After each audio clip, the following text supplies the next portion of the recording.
So I want to do a quick video talking about pulse wave modulation for speed control and really how things compared to using an Arduino, an ATmega 328 chip versus various other sorts of speed controllers. And so for this, I'm going to be using a standard windshield wiper motor. It's unloaded, just a standard wiper motor at sort of a mid-range speed. For the ATmega 328, I'm going to be using a Jekyll Twitch and Howl board because that has PWM built right in. It's essentially the same chip as the regular Arduino Uno, but it has the dials and also set up for 12-volt modulation, which makes it easier. These are a couple of other dedicated speed controllers that I've picked up from Amazon and AliExpress and Taobao and the like. I'll see if I can find links to the makers of these, and I'll include them in the comments.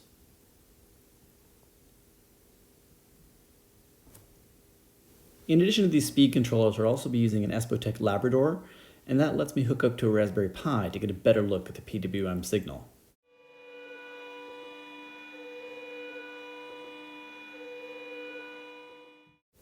So that was just using the ATmega 328 chip and a couple of capacitors for the speed control. You can see that the frequency is really quite low, and there was a bit of an annoying whine along with it. It wasn't too loud, came in at around 55 decibels, so definitely noticeable, but depending on how close you are to the prop. This window will be the same. We use it to compare to the other speed controllers, and it'll be the same width of around 3 milliseconds.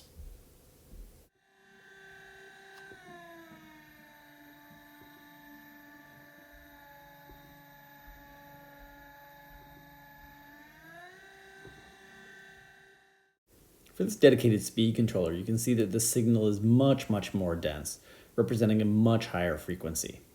And the sound was significantly less as well, around 50 decibels.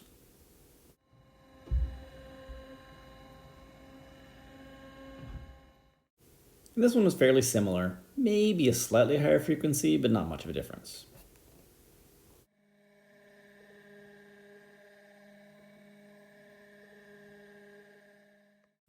Now this one was considerably quieter, only around 40 decibels as compared to the 55 of the ATmega chip. I think some of that is related to the increased frequency that we can see on this graph, but there's also, if you open it up, a ton of big capacitors, which helps smooth out the signal too. So I think that clearly one of the large factors for making a quieter PWM signal on your motors, less motor whine, is that higher frequency, but bigger capacitors and more technology probably also make a difference.